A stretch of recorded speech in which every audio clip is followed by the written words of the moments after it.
শাস্ত্রে বলেছেন, নাম চিন্তামণি কৃষ্ণ চৈতন্য রসবিগ্রহ, পূর্ণ শুদ্ধ নিত্য মুক্ত অভিন্ন আত্মানমিন। শাস্ত্রে বারবার বলেছেন নামে হয় নাটা কি।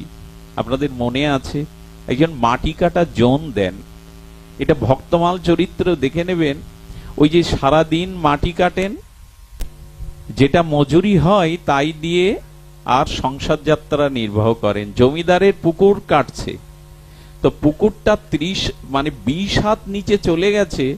হঠাৎ পুকুর কাটতে কাটতে আর চোরাবালিতে পুকুর সমস্ত ধসে পড়ে যারা 4-5 জন ছিল নিচে কাজ করছিল তারা চাপা পড়ল। এই চাপা পড়ার পরে কি বলবো আপনাদের, যখন এহেন দুর্ঘটনা ঘটল, জমিদার পুকুরটা বুঝিয়েই দিল। ওখান থেকে আর উদ্ধার 20 হাত তলে ওই চাপা পড়া মাটিতে তাদের উদ্ধার 4-5 দিন চেষ্টা করেও না হয়েও তাদের মৃত ঘোষণা করা হলো। কিছু অর্থ সহযোগিতা করা হলো মৃত ব্যক্তির পরিবারকে।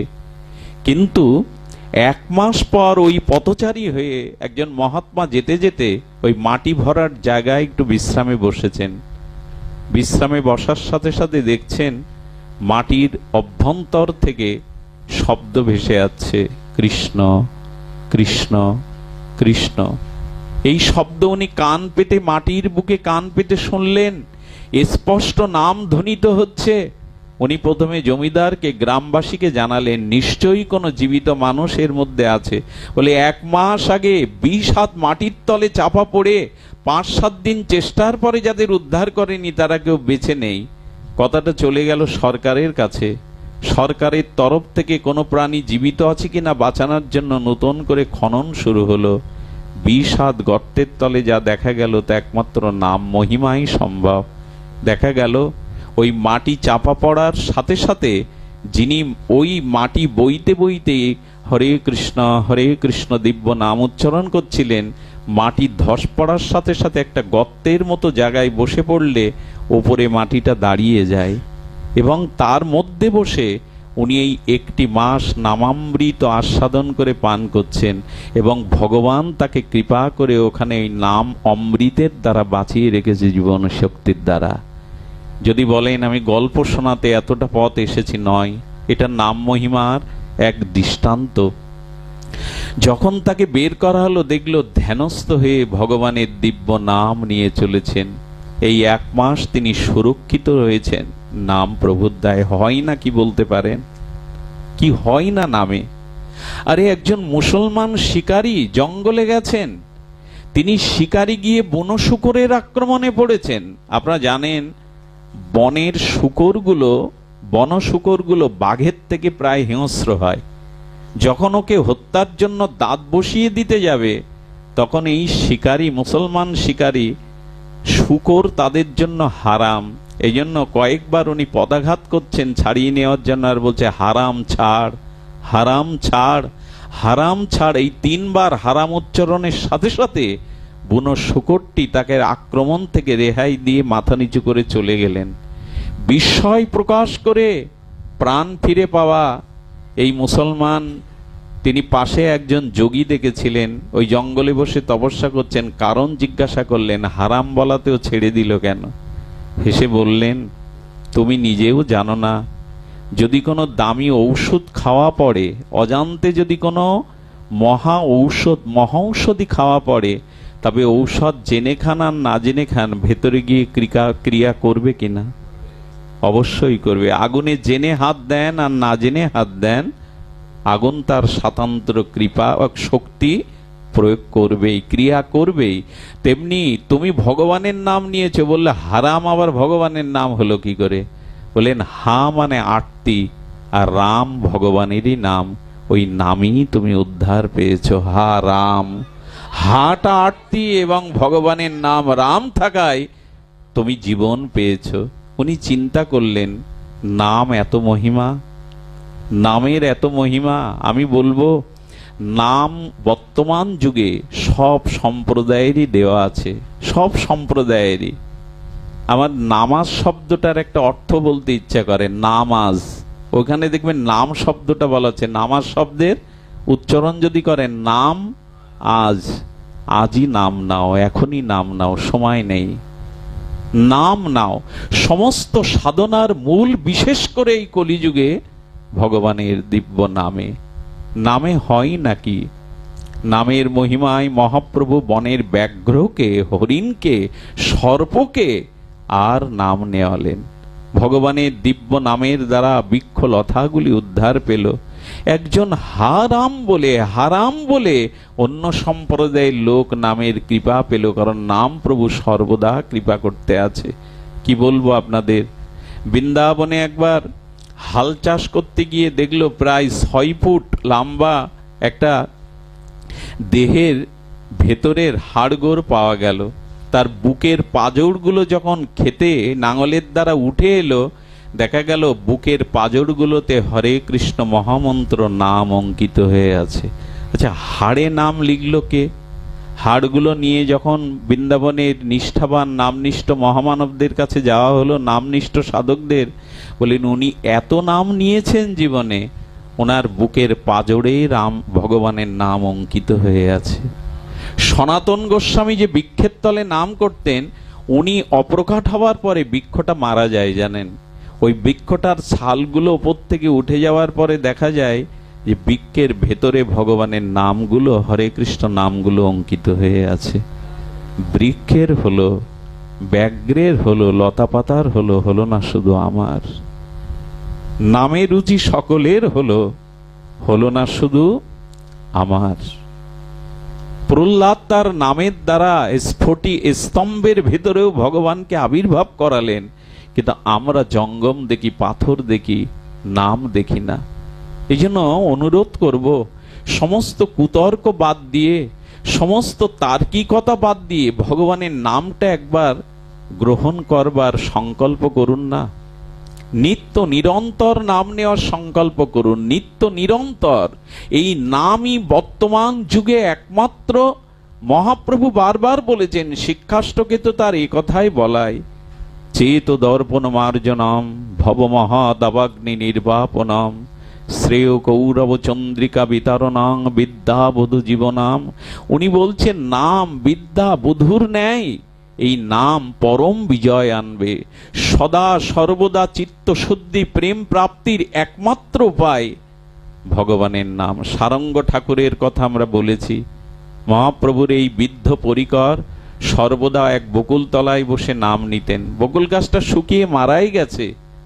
মহাপ্রভু এসে বললেন, ঠাকুর, যে বৃক্ষ তোমাকে ছায়া দিত রৌদ্র বৃষ্টিতে, আর সে বৃক্ষ তো মরে গেছে, এখন এই বৃক্ষকে ছেড়ে দাও। বলল, বহুদিন ধরে নাম নিচ্ছি, ও আমার সাথী, ও আমায় ছেড়ে চলে গেলেও আমি ওকে ছাড়বো না। নাম নিতে নিতে বৃক্ষের প্রতি মমতা এসে গেছে। মহাপ্রভু তখন কি করলেন, মরা বকুল বৃক্ষটাকে জড়িয়ে হরে কৃষ্ণ যেই দিব্য নাম বললেন, মুহূর্তের মধ্যেই মরা বৃক্ষটা ফুল ফলে পল্লবিত হয়ে নবশাখা পল্লবিত হয়ে গেল। ঠাকুর, নামাশ্রয় নিয়ে তুমি এই বৃক্ষের তলে বসে নাম করো, নাম আবার তোমার ছায়া দেবে। হরিদাস ঠাকুর সিদ্ধ বকুলের নাম শুনেছেন পুরীতে? এই সিদ্ধ বকুল তলায় আজও মাঝে জানেন, কয়েক বছর আগে পুরীতে প্রলয়ঙ্কারী ঝড় হয়ে যায়, কিন্তু সেই ঝড়ে 3 তলার উপরে চিলেকোটাও যদি সেখান থেকে ধ্বংস হয়ে যায়, তবে জগন্নাথ মন্দিরের যেমন পতাকাটারও ক্ষতি হয়নি, বা জগন্নাথ মন্দিরের স্বর্গদুয়ারের পাশে হরিদাস ঠাকুরের সিদ্ধ বকুলের একটা ডালও ভেঙে পড়েনি। এবং সেই সিদ্ধ বকুলের মহিমা কি জানেন? ভেতরে কোনো অবয়ব শিকড় নাই, শুধু ছালটাই দাঁড়িয়ে আছে গত 550 বছর ধরে। এই বকুল বৃক্ষটার ইতিহাস হলো, হরিদাস ঠাকুর যখন পুরীতে আসবেন, মহাপ্রভু চিন্তা করলেন, আমার হরিদাস নিষ্কিঞ্চন, জীবনে কখনো ঘর বাঁধেনি, হরিদাস কখনো গৃহ তৈরি করে থাকেনি, আর এই রোদ বৃষ্টি ধরে 3 লক্ষ নাম হরিদাস করবে। তাই জগন্নাথের প্রসাদী আর বকুলের দন্তকাষ্ঠটা মহাপ্রভু হাতে নিয়ে ওই বালির মধ্যে রোপণ করে দিলেন, আর মনে মনে বললেন, আমার হরিদাস নিষ্কিঞ্চন, হরিদাসকে ছায়া দিও, ফুল দিও, হরিদাসকে আশ্রয় দিও, সে তো ঘর বাঁধেনি কখনো। সঙ্গে সঙ্গে সেই জগন্নাথের আর সেই বকুলের কাঠটি মহিরীয় বকুল গাছে রূপ নিল। তার তলায় ছায়ায় বসে হরিদাস সারাটা জীবন নাম নিয়ে গেছে সিদ্ধ বকুলে। আজও বর্তমান সেই সিদ্ধ বকুল। যারা পুরীতে যান, দয়া করে ঠাকুর হরিদাসের সমাধিস্থলে আর এই সিদ্ধ বকুলকে একটু স্পর্শ করে আসবেন। সেখানে আজও সিদ্ধ বকুল। যেদিন হরিদাস দেহত্যাগ করেন, অনন্ত লীলায় নিত্যলীলায় প্রবেশ করেন, সেদিন সিদ্ধ বকুল কি করেছিল জানেন? সিদ্ধ বকুল থেকে ঝরো ঝরো বিন্দু বিন্দু জল হরিদাসের মুখে পড়েছিল। কয়েকটা বকুল ফুল ঝরে ঝরে হরিদাসের বুকে পড়েছিল। সিদ্ধ বকুল বলেছিল, ঠাকুর তুমি চলে গেলে তোমার মতো 3 লক্ষ নাম আমাকে আর কেউ শোনাবে না। তাই তোমার যাওয়ার বেলায় আমি তোমাকে 2টি ফুল দিয়ে অশ্রু দিয়ে জানালাম, যদি বৃক্ষ জন্ম হয় তবে তোমার মতো ভক্ত যেন সেই বৃক্ষের ছায়াতে বসে হরি নাম করতে পারে। সিদ্ধ বকুল চোখের জল ফেলেছিল। নাম এত ভালোবাসতো যে সিদ্ধ বকুল দুবোটা চোখের জল দিয়ে ফুল দিয়ে হরিদাসকে বিদায় দিয়েছিল। শুনবেন, নাম কষে জগৎ স্থাবর জঙ্গম। শুনুন তাহলে, সমুদ্র তীরে যখন হরিদাসের দেহটা রাখলেন মহাপ্রভু, তখন মহাপ্রভু তাকিয়ে দেখছেন সমুদ্রের শা শা রবগুলো আরো বেড়ে গেছে, হু হু শব্দে, শা শা শব্দে। আর সেই তরঙ্গায়িত পুরীর সমুদ্রের ঢেউগুলো এসে হরিদাসের চরণকে বন্দনা করছে।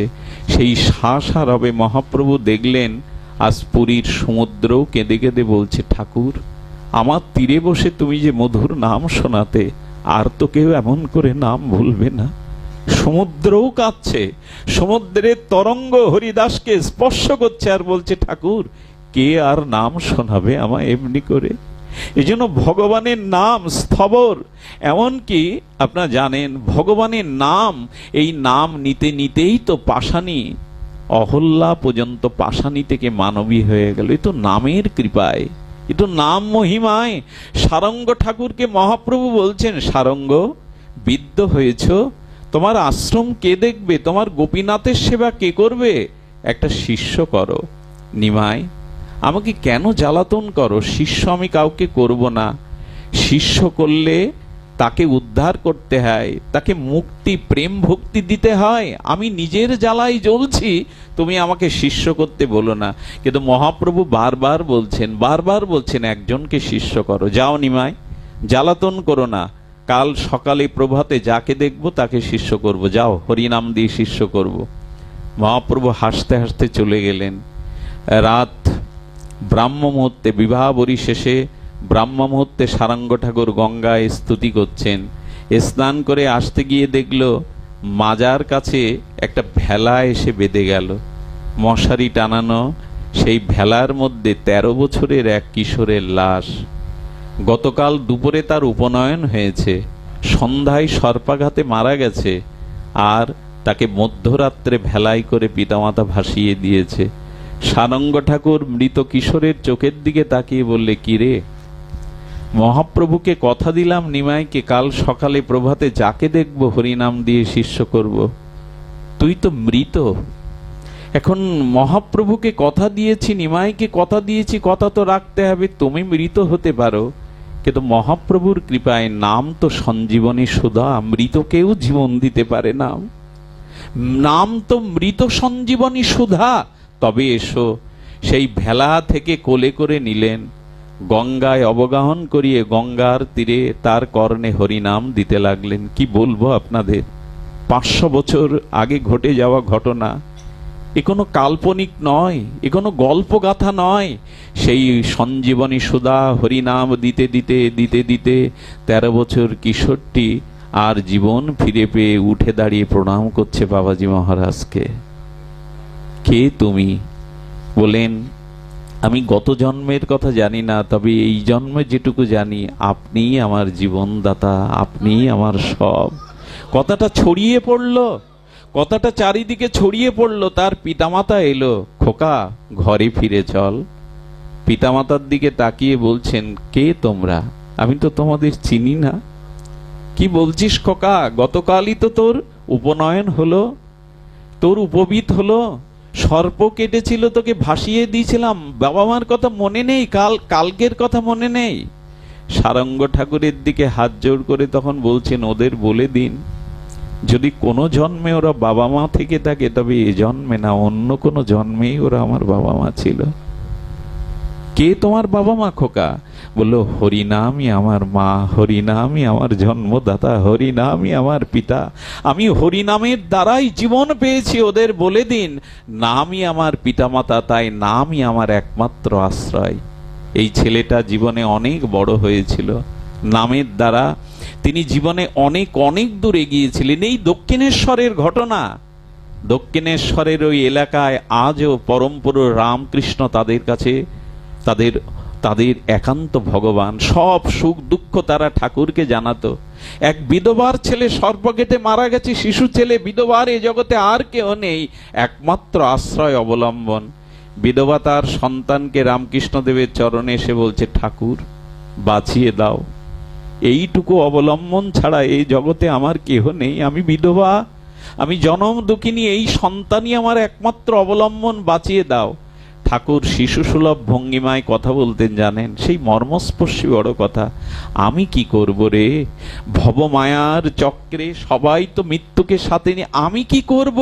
বলে, ঠাকুর তুমি সমর্থ মহাপুরুষ, তুমি পারো প্রাণ দিতে। ঠাকুর বলতে, রাখ তো এখানে রাখ। ঠাকুর চোখ বন্ধ করে কাকে যেন স্মরণ করছেন, কাকে জানেন? তখন বৃন্দাবনে ওনার বাল্যবন্ধু সেই নাম সিদ্ধ এক বাবাজিকে স্মরণ করলেন। তিনি ছোটবেলা থেকে নামনিষ্ঠ মহাপুরুষ, সেই নামনিষ্ঠ মহাপুরুষকে ঠাকুর স্মরণ করলেন। আমাদের মতো ইন্টারনেট মোবাইল লাগে না, ওদের নেট কিছু আলাদা। যেই ধ্যানের দ্বারা স্মরণ করলেন, আর উনি কি করলেন জানেন? আকাশ মার্গে আর সঙ্গে সঙ্গে উড়ে এসে বলছে, ঠাকুর আমাকে স্মরণ করেছ? বলে, দেখো না, বিধবার একমাত্র আশ্রয়, ছেলেটাকে বাঁচিয়ে দাও হরিনামে।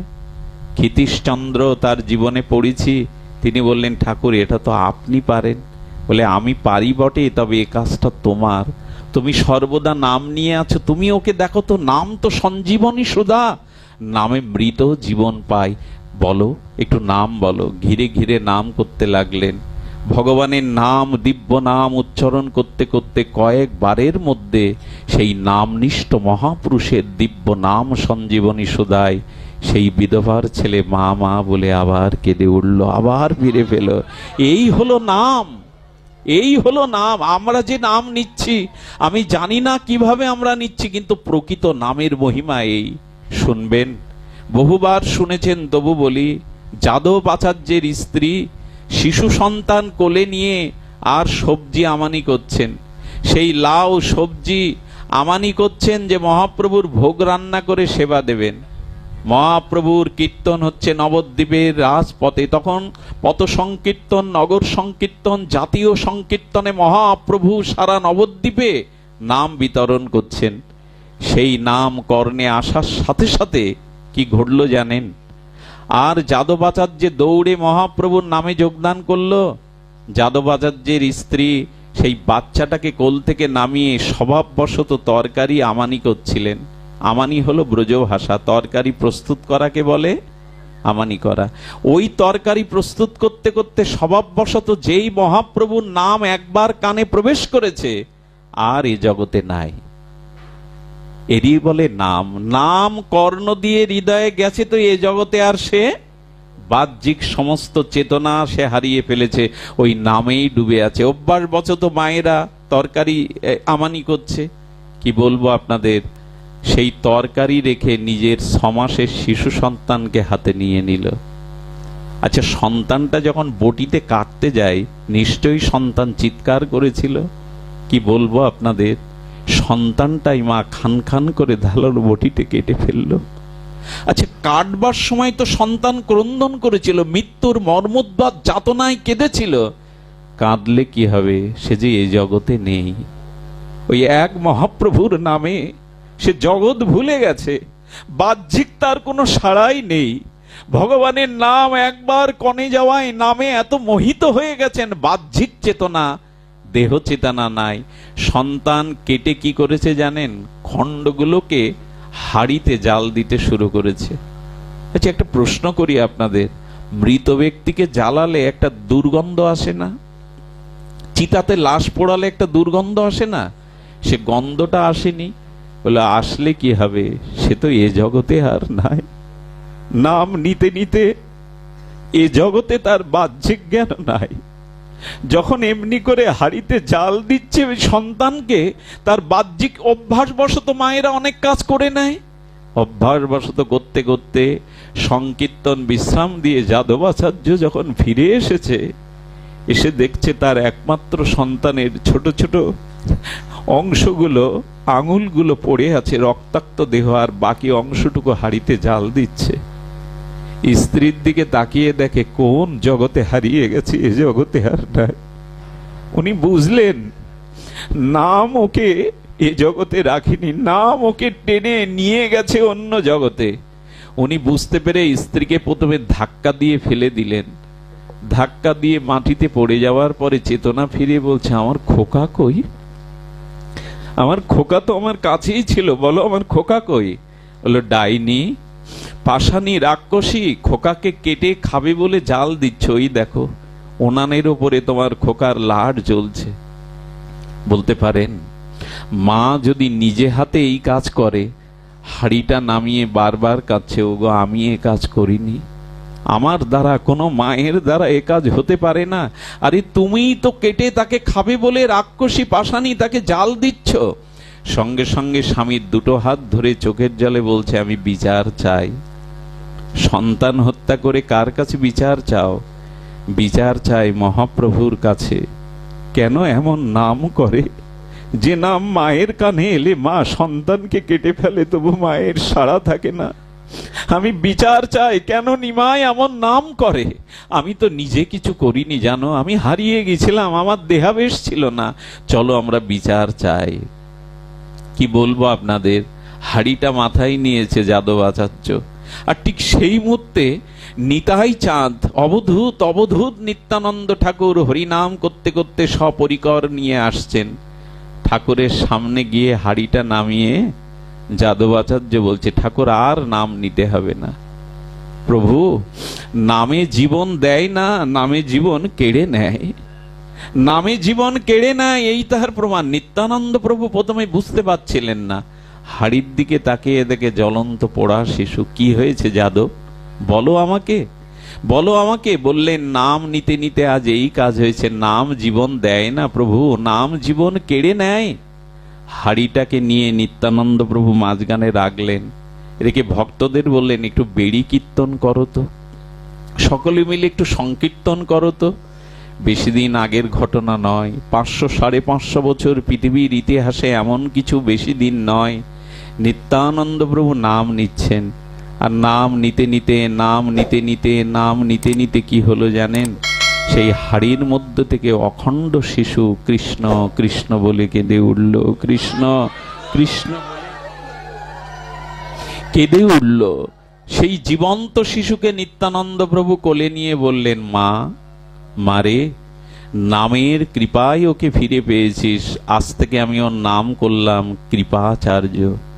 ভগবানের নামের কৃপায় পেয়েছিস, আগামী ভবিষ্যতে একজন নামনিষ্ঠ মহাপুরুষ হবে ও। আজ থেকে ওর নাম কৃপাচার্য। এই হলো বর্তমান যুগে নামের মহিমা। আমরা উপলব্ধি করি না কেন জানেন? নামের প্রতি আমাদের আস্থা বিশ্বাস নাই। তা যদি করতাম না, এত কিছু করতে পারতাম না। সেই পশু বলি দিয়ে আর অনেক কিছু করে এসব করতে পারতাম না, অনেক কিছু করতে পারতাম না যদি নামের প্রতি বিশ্বাস শ্রদ্ধা আসতো। একটা নিবেদন করেই পাঠ বিশ্রাম করি, নাম যেভাবে হোক নিন।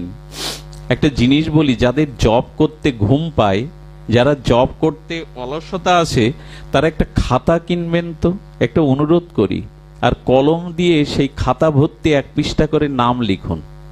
দেখুন, নাম জপ করার থেকে নাম লেখাতে আরো বেশি ক্রিয়া হয়।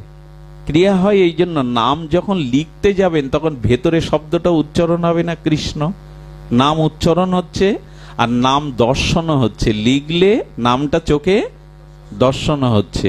তাহলে জপ হচ্ছে, আবার দর্শন হচ্ছে, আবার লেখাতেও নামটা নেওয়া হচ্ছে। 3টে ক্রিয়া একই সাথে হয়। এই জন্য জপের থেকে নাম লেখাটার মধ্যে আরো মহিমা আছে। এই নাম লিখতে থাকুন। আমাদের উত্তর ভারতে একজন শেঠ ছিলেন, অত্যন্ত ধনী ব্যক্তি, মামলা মকদ্দমা অর্থবিত্তের মধ্যে পড়ে আছে, নাম নেওয়ার সময় নাই। এক রাম ভক্ত বাবাজি মহারাজ বললেন, বাবা এক কাজ করো তো, আসলে তুমি বাড়ি গিয়ে একটা খাতার পৃষ্ঠা একটু জয় সিয়ারাম এই নামটা লেখো। আপনাদের বলবো কি, কয়েকদিন লিখতে লিখতে নাম প্রভু তাকে এত কৃপা করলেন, একদিন বাড়ি এসে দেখে পৃষ্ঠা আর নাই। তখন ওনার নেশাটা এমন চড়ে গেছে, হাতে কলম দিয়ে পৃষ্ঠা নাই তো কি হয়েছে, আলমারি খুলে দেখে ওনার সাদা একটা পাঞ্জাবি ছিল, সেই পুরো পাঞ্জাবির এপিটোপিট নাম লিখে ফেললেন রাতভর। নাম ওকে কৃপা করেছে। এই জন্য হরিদাস ঠাকুরকে যখন বলা হয়েছিল তুমি নাম ছাড়ো, কাজী যখন বললেন নাম ছাড়ো, ঠাকুর হরিদাসের এই প্রসিদ্ধ কথা, আমি নাম ছাড়তে চাই, নাম আমাকে ছাড়ে না। একবার নিয়ে দেখুন, নামকে একবার আশ্রয় করে দেখুন, আপনি নাম ছাড়তে চাইলেও নাম আপনাকে ছাড়বে না, অজাপা নাম হতেই থাকবে। আপনি ঘুমিয়ে পড়লেও আপনার হৃদ স্পন্দনে প্রতিটি নিঃশ্বাস প্রশ্বাসে ভগবানের নাম হবেই হবে। এই জন্য মৎস্য কুর্ম বরাহ রাম বামন নৃসিংহ যেমন অবতার, তেমনি ভগবানের নামও অবতার। দেখুন, কেউ যদি কৃষ্ণকে, রামকে, নৃসিংহদেবকে মৎস্য কুর্ম অবতার মনে করেন, এরা অবতার, ঠিক সেই সাথে সাথে নামও অবতার। নাম নামায়তি ইতি, নাম তাকেই বলে যিনি নামীকে নামান, নামীকে যিনি নামিয়ে আনেন তার নাম নাম, নামীকে যিনি নামিয়ে আনেন নাম নামায়তি ইতি নাম, নাম নামিয়ে আনেন। এই জন্য আপনাদের কাছে অনুরোধ, ভগবানের দিব্য নাম নিতে থাকুন। নামের কথা আপনাদের কি বলবো, নাম স্বয়ং ভগবানের কি মহিমা দেখুন। ব্রজে আমাদের শ্রী গোবিন্দ একদিন ছুটে ছুটে চলেছে, যাকে দেখছে সখীদের বলছে, রাধারানী কোথায় বলতে পারো, রাধারানী কোথায় বলতে পারো।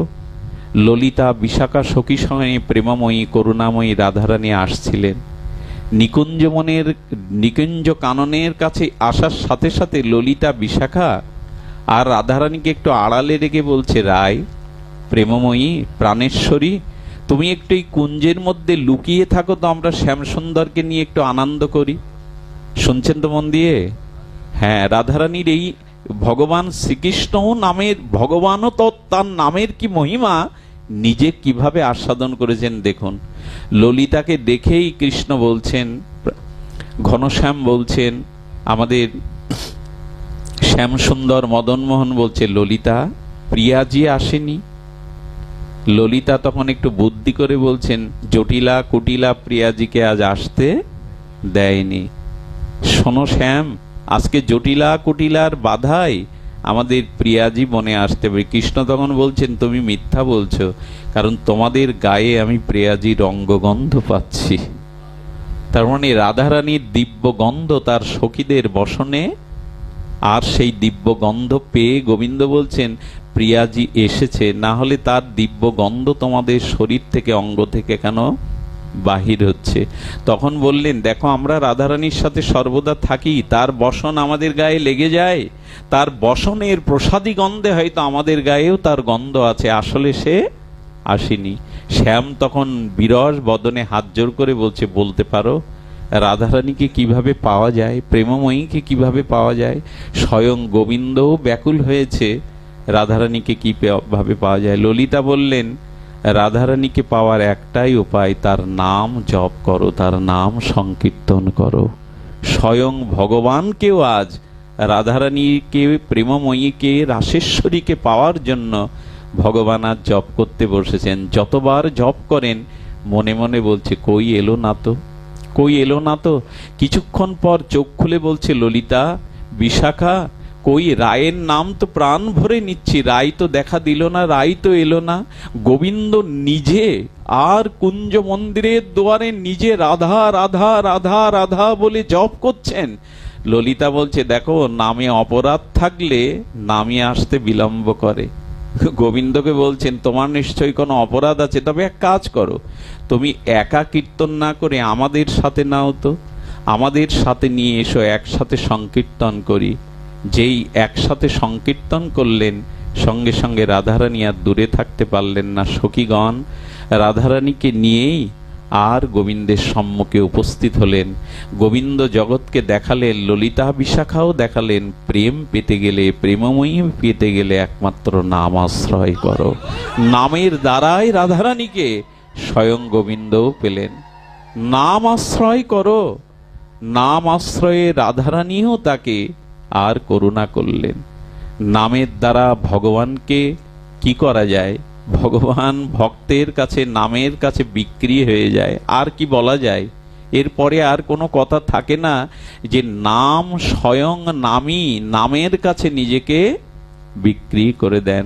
সেই সত্যভামা রুক্মিণী দাড়িপাল্লার এক পাশে কৃষ্ণকে বসিয়েছে, আর এক পাশে নারদের কথায় কি করেছে? নারদের কথায় সোনাদানা দিয়েছে। যখন সোনাদানা এক পাশে দিয়েছে, কৃষ্ণের দাড়ি আর উঠছে না।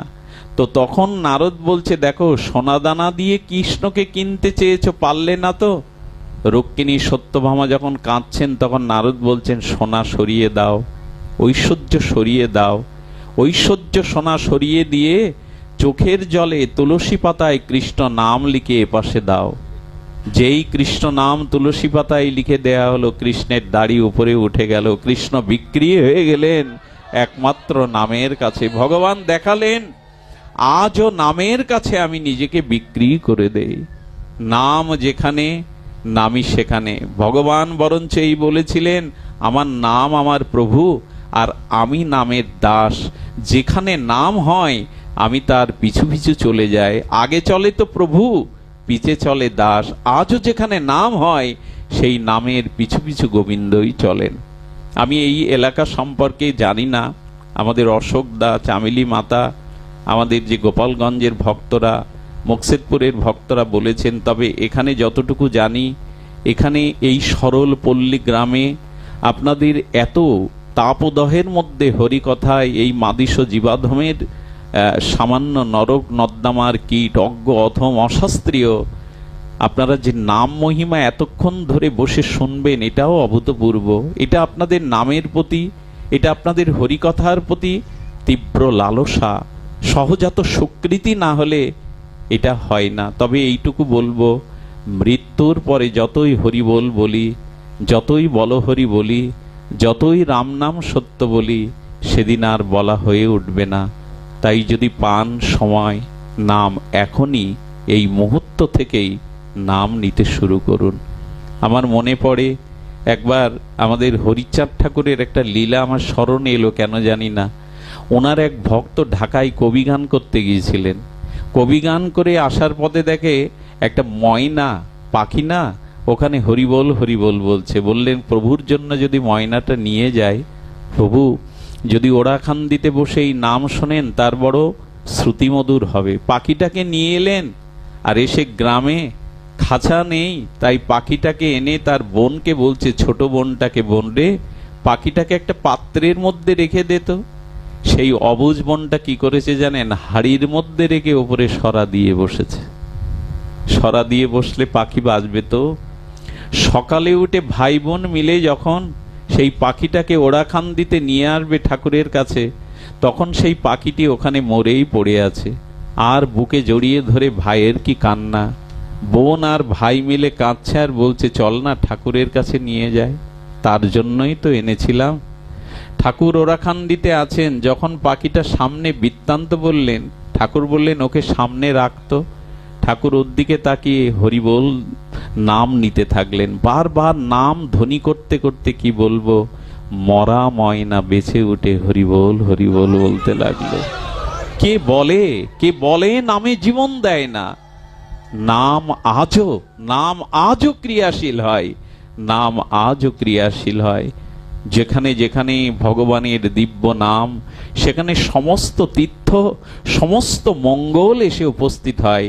তাই করজোরে এই বিশ্রাম বেলা একান্ত অনুরোধ করব, এই নামের মধ্যেই সাধ্য সাধন তত্ত্ব যা কিছু মহাপ্রভু দিয়ে গেছেন, চৈতন্য চরিতামৃতের ভাষায় হরে কৃষ্ণ কৃষ্ণ কৃষ্ণ হরে হরে, হরে রাম রাম রাম হরে হরে।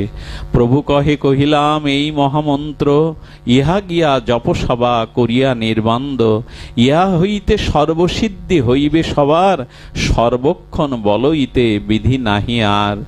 আর কি বলেছেন, ভজনের মধ্যে শ্রেষ্ঠ নববিধা ভক্তি, কৃষ্ণ প্রেম কৃষ্ণ দিতে ধরে মহাশক্তি, তার মধ্যে সর্বশ্রেষ্ঠ নাম সংকীর্তন, নির অপরাধে লইলে নাম পাবে কৃষ্ণ প্রেমধন। শুনো মিশ্র কলিযুগে নাহি তপযোগ্য, যে জনা কৃষ্ণ ভজে তার মহাভাগ্য। অতএব গৃহে তুমি কৃষ্ণ ভজ গিয়া, খুঁটিনাটি পরিহরি একান্ত হইয়া, সাধ্য সাধন তত্ত্ব যা কিছু সম্বল, হরিনাম সংকীর্তনে মিশাল সকল। এই কলিহত জীবের জন্য হরের নাম হরে নামইব কে বালাম, কলৌ নাস্তেব্য নাস্তেব্য নাস্তেব্য, গতির অন্যথা নাম বিনা আর আমাদের কোনো গতি নাই। বায়ু গন্ধ বিনা, গন্ধ কুসুম বিনা, কুসুম ভ্রমর বিনা, ভ্রমর রাগ বিনা, রাগ ভাব বিনা, ভাব প্রেম বিনা, প্রেম হরি বিনা, আর মনুষ্য জন্ম বিফল হরির নাম বিনা। বায়ু গন্ধ ছাড়া থাকতে পারে না, গন্ধ কুসুম বা ফুল থেকে ছাড়া আসে না, আর কুসুম ভ্রমর ছাড়া থাকতে পারে না, ভ্রমর রাগ ছাড়া থাকতে পারে না, রাগ ভাব ছাড়া হয় না, ভাব প্রেম ছাড়া হয় না, প্রেম হরি ছাড়া হয় না, আর মনুষ্য জীবন কখনো সফল হয় না হরির নাম ছাড়া। এই জন্য দয়া করে নাম আশ্রয় করুন। নাম সমস্ত সারাত্ম শিরোমণি। এই পল্লী গ্রামে 6 আনিতে আমি আপনাদের মাঝে উপস্থিত হতে পেরে এইটুকু আমার চিত্তে আমার হৃদয়ে এইটুকু আনন্দ নিয়েই যাচ্ছি। আপনারা হরিকথা প্রেমিক, কত দূর থেকে, কত দূরাগত থেকে এমনি এক পল্লী গ্রামে এসে হরিকথার জন্য আপনারা চাতক সম ব্যাকুল হয়েছেন। আপনাদের মঙ্গল হোক, হরি নামে রুচি হোক, আপনাদের জীবন নামময় হয়ে উঠুক, আপনাদের হরি নামের প্রেম সিক্ত হোক, এই প্রার্থনা করে এই অর্বাচীনের কথায় যদি কেউ ব্যথা পেয়ে থাকেন, হৃদয়ে কষ্ট পেয়ে থাকেন, গললগ্নি কৃতপাশে আমি ক্ষমা প্রার্থনা করছি। আমি আপনাদের কি বা বলবো, আমাদের মোকসেদপুর থেকে, আমাদের ভাঙা থেকে, মোস্তফাপুর থেকে, কত দূর থেকে ভক্তবৃন্দ এসেছেন। আর একজন এসেছেন যার নাম না বললে অকৃতজ্ঞ হব। তিনি একজন জজ বাবু, তিনি আমাদের ঢাকা থেকেই, তিনি বিশেষ ট্রাইব্যুনালের জজ। তিনি এখানে মাটিতে আপনাদের মধ্যে বসেই পাঠ শুনছেন, পরিচয়টা দিতে নিষেধ করেন। ধন্য আমি, তার মতো মহৎ হৃদয়, হরিকথা কত প্লাবিত। এসেছেন আমাদের প্রফেসর দাদা, এসেছেন অগণিত নরনারী, মাতৃগণ, বাবাজিগণ, আপনাদের কল্যাণ চিন্তা করে, আপনাদের মঙ্গল ভাবনা করে আজকের মতো হরিকথার এখানেই বিশ্রাম। সকল ভক্তদের জন্য সেবকবৃন্দ একটু প্রসাদের আয়োজন করেছেন, প্রসাদ নিয়ে গৃহে যাবেন।